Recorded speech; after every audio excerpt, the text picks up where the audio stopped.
the third great Mandarin.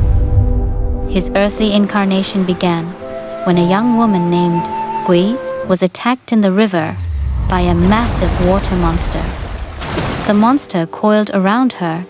Later, she gave birth to a bizarre, fleshy sack, orphaned, pregnant out of wedlock, and now this? Terrified, she threw it into the water. A fisherman caught it in his net. He kept letting the sack go, but it continued to get stuck to his net. He said, "If this sack is sacred, let me open it." There wasn't a kid inside, but 3 snakes slithered out and got into the river. They swam to 3 different places. One night, in Daodong's river, there came a mysterious voice. "When the enemy is everywhere, we will become human." Turns out, the 3 snakes were 3 eminent generals. They were the sons of Lady Gui and the king, Bathai Dongding. They smashed the invading Thuk armies. But later, during another battle at the Bachhak River, he was defeated, ruthlessly cleaved. His upper drifted to Sikdang, while his torso washed away to Lengzang, prompting temples at both spots. Goddess of fortune-telling, she was born orphaned. Because of her incredibly kind, pure heart, she was adopted by a legendary Chinese master, Guiguzi. He taught her the most secretive, powerful, mystical arts. The names Moon Lake or Blood Lake were given by him. With mystical abilities, she dedicated her entire life to blessing and protecting the poor. She had an incredible ability to foresee the future. Before every bloody battle, the king would summon her. She would perform ancient divination, calculating fate by pressing the joints of her fingers. Then, the Vietnamese army became unstoppable. But the enemy forces realized she was the reason they kept losing. They ordered her adoptive father to eliminate this thorn. Obeying his homeland, Guiguzi buried her alive. He performed a dark ritual called buried gold spells. It turned a young, pure woman into a bound guardian demon. The greater her tragedy and resentment, the stronger the curse. To make sure the victim couldn't fight back, the sorcerer would force-feed her a paralyzing potion. She couldn't move or speak a word, but her eyes were wide open, and she was completely awake and aware. They would lay her inside a coffin, place a slice of ginseng in her mouth. The sorcerer would use dark magic to keep her alive. But instead of being consumed, her spirit became immensely powerful. Those with a gift for foresight come to her temple to pray. Little Mistress of the Forest. It began with an elderly, childless couple living a quiet life. One day, no matter where she moved along the river, the wife caught nothing but 2 eggs. She decided to bring them home. As you can see, eggs in Vietnamese tales are something very magical. In the story about Vietnamese origin, we were born from eggs. Again, 2 strange eggs hatched into 2 snakes. It was the old mother who gave birth to a chubby girl. The girl and the snakes grew up side by side, completely inseparable. But one fateful afternoon, the parents returned home and saw a nightmare. The 2 snakes had tightly coiled around their beloved daughter. The father drew his machete and smashed at the snakes. The snakes slithered away in terror. The old parents couldn't stand burying their little girl, so they laid her gently on the floor for the night. But by daybreak, a massive colony of termites had covered her body, building an earthen tomb. She had transcended mortal life and became a deity. The villagers built a shrine for her. But it's not over yet. This part is for someone who's going through hardship or feeling unfair. Tragedy of the monster. Snakes almost always represent danger, venom, and deception. When those parents walked in, they only saw an evil nature. They judged the situation entirely on appearance. Everyone knows what it feels like to be judged by society or even our loved ones. They take one look at our scales, our past mistakes, and assume the worst about us. You try so hard, but won't get any recognition. They think you haven't changed at all. You are selfish just because you're not a part of the group. You feel so many things, but you cannot say it out loud. You can easily burst into tears, but they say there's no reason to cry at all. The most unknown part of this myth is the horror of silence. If those snakes could speak, they could have screamed, "We are just grieving her." That forced silence is what gives you the tight feeling in your chest.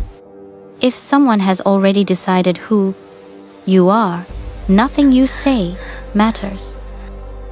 Out there, lots of people refuse to speak out. They just wait for someday. In Vietnamese, there's a sentence, "Enough sun, flowers bloom." And I've been waiting to make the world see the beauty of Vietnam's spirituality, but also the dark side. Because people with deep spiritual roots endure the most lonely and horrific lives imaginable. Part of our society cannot accept them. Maybe you don't see why you need to care, but knowing their pains reminds me about patience. This is a lifelong lesson that our gods want us to learn.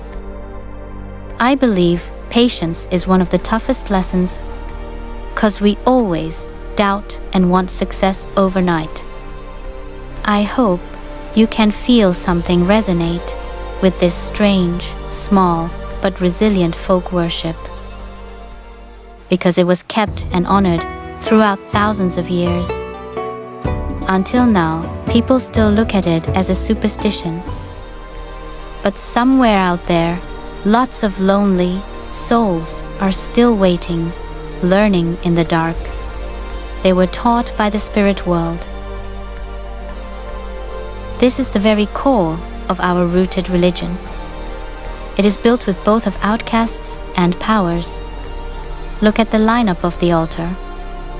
A woman framed as a flirt, another framed for adultery, and 2 snakes framed as the killer. But you know what's really magical? Snakes are in the bottom row of the deity's hierarchy. The good suffering. I used to ask myself, what's the meaning of unfairness and misunderstanding? Why do kind, poor people suffer until death? Is it because of karma?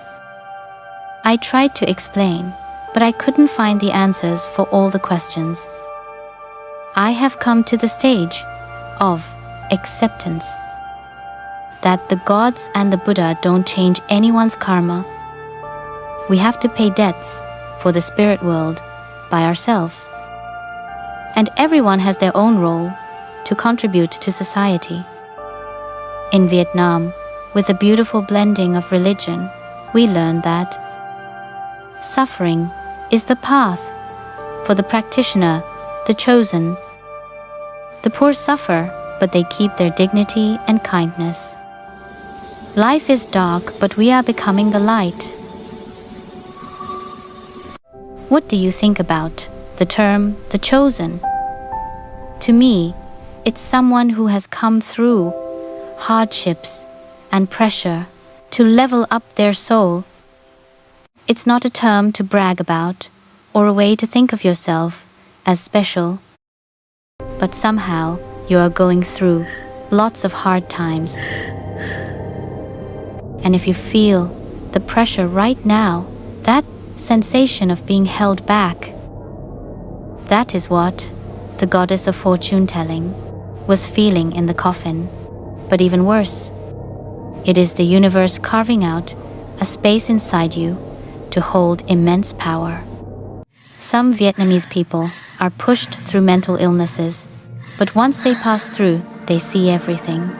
Can we just feel disappointment, sadness, and keep working? Can we cry, then continue to fight? Or just endure and quit?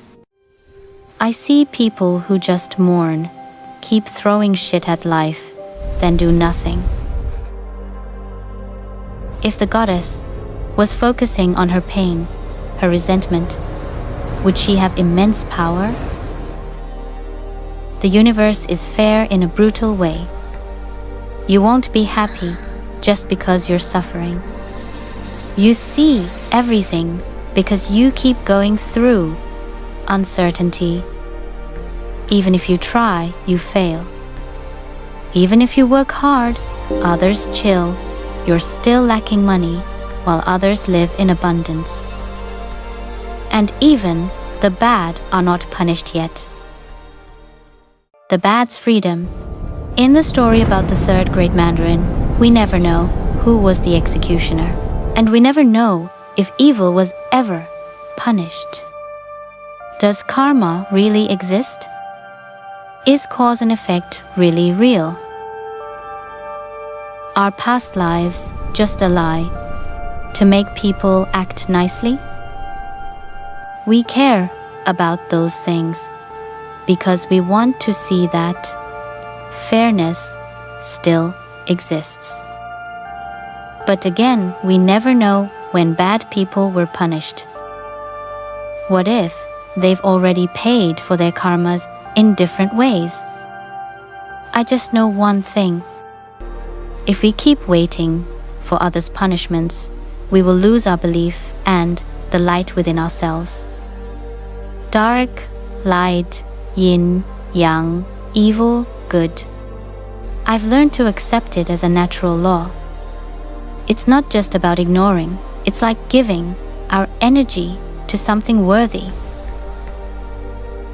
I really don't try to take things too seriously or just make up a meaning for a story. But this is what I see after stepping deeper into the spirituality path. Perhaps it is the true message of Vietnamese philosophy. Life is about connecting dots, right?